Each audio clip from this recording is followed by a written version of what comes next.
What is up, guys? Today we are upgrading the turbo on my car. So if you guys seen the dyno video, it's an eBay turbo. Technically it's CX Racing, which is just kind of, like a fancy eBay brand. I feel like maybe I'm wrong, but that being said, I've had this turbo for almost 4 years, and I think it's time to upgrade. With clutch kickers coming up, which isn't looking good for me making round 1 because I still don't have my roll cage yet. But anyways, back to the turbo. So you'd think I would do something like a Garrett or a Precision, GTX, something like that. No. But what I do, I like budget. I just did a better knockoff Chinese turbo.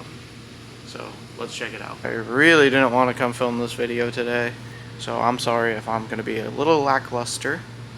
I'm lacking motivation. I lost one of my dogs the other day, and as in I had to put her down, so that really sucked. So I don't want to do this, but I'm going to push through it and do it. So, but before I get started, please like, comment, and please subscribe. I'm at 945. Almost at 1,000. So close to 1,000.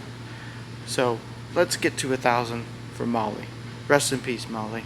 I'm gonna miss you. You're such a good girl. Alright, so here's the new turbo. This is a PSR Pulsar turbo. It's basically a GTX Gen 2 knockoff. It is a GT35 76R. I almost went with the 82, but then I looked up some stuff, and the 76 spooled about 500-600 RPM sooner on a similar 2J setup. So that's why I opted with the 76, and I actually love the response of the CX Racing turbo. This thing has given me like zero issues. Like, I have no problems with it.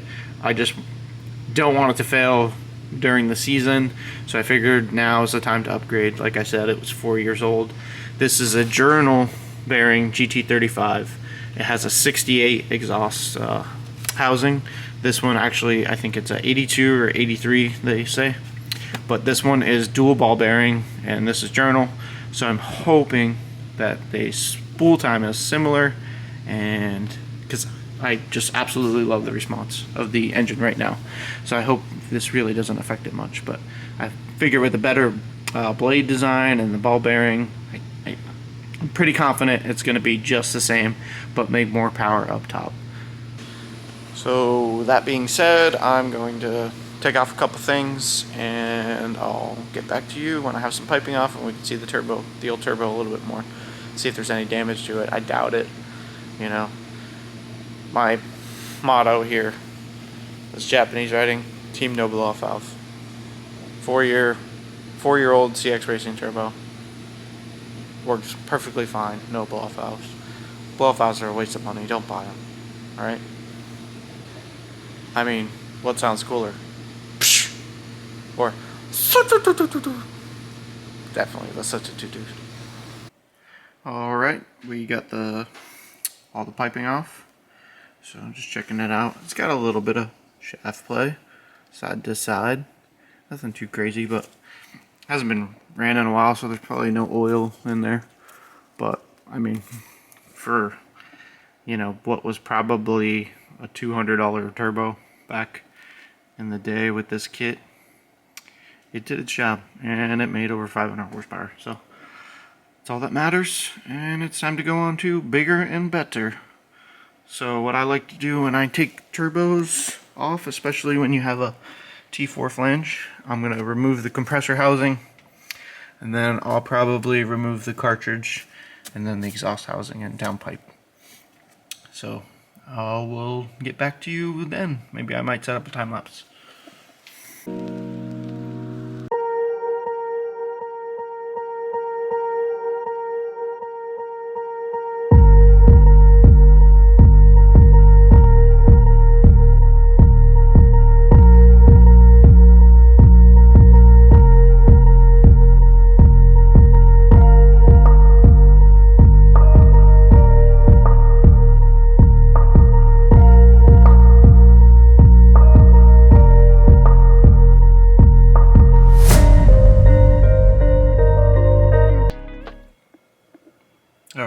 I've kind of hit a snag.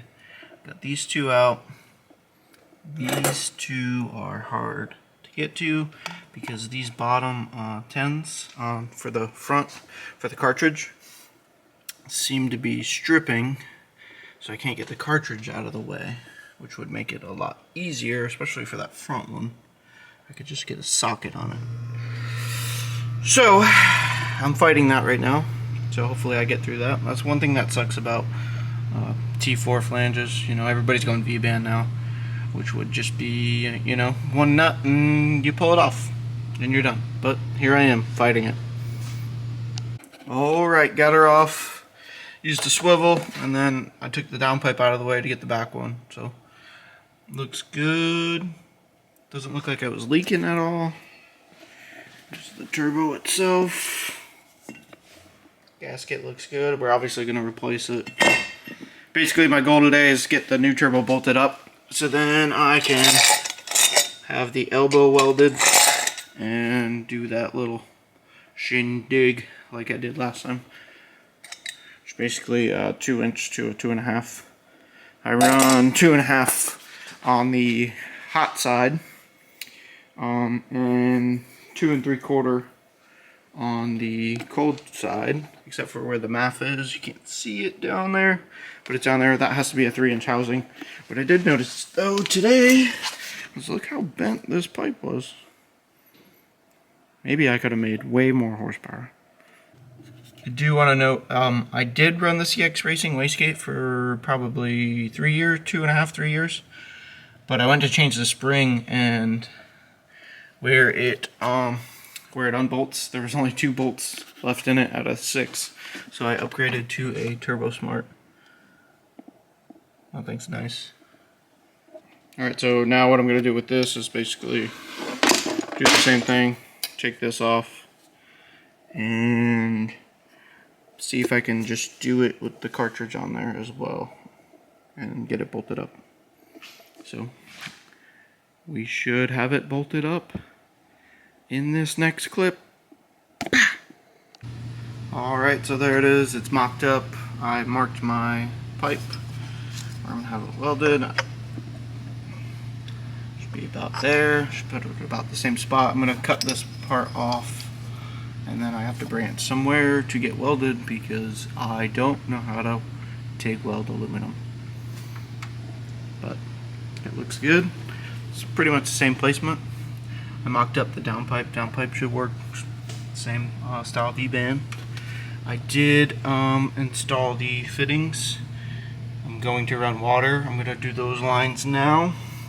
Being that it's ball bearing, you want to run coolant or water to the turbo to keep it cool. But yeah, this turbo didn't come with a drain flange. I had to order that separate. Found that out once I got it, but this turbo is only 650 bucks. But it looks really nice. It's definitely much better quality than what I had on there.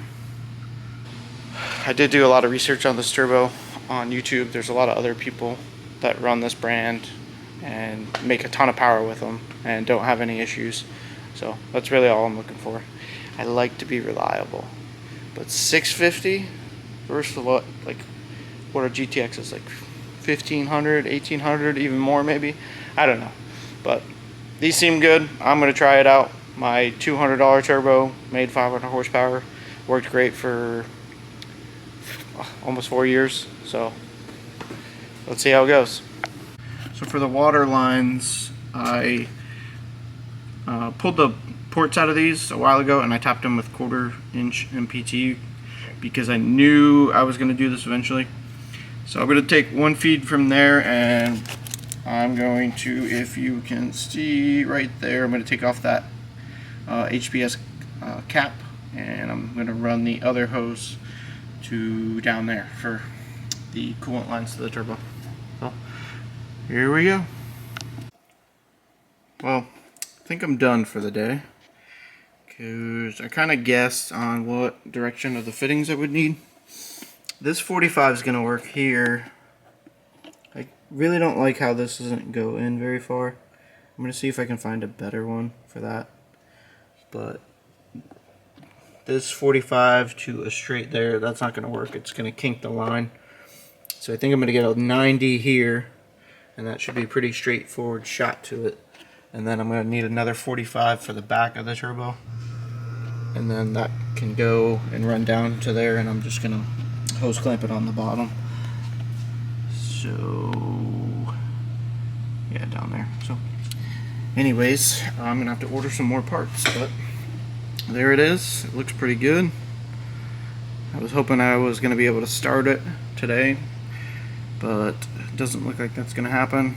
I'm also going to get some new bolts and hardware, since that stuff's been on there for a while, to mount the turbo, and hopefully finish this thing up and start it next weekend maybe. Alright, that's it for today's video. I might make this a part 2 just to upload this video, but I feel like it's kind of boring. I mean, sorry for being a little lackluster today. I didn't really feel like coming here to work on my car at all.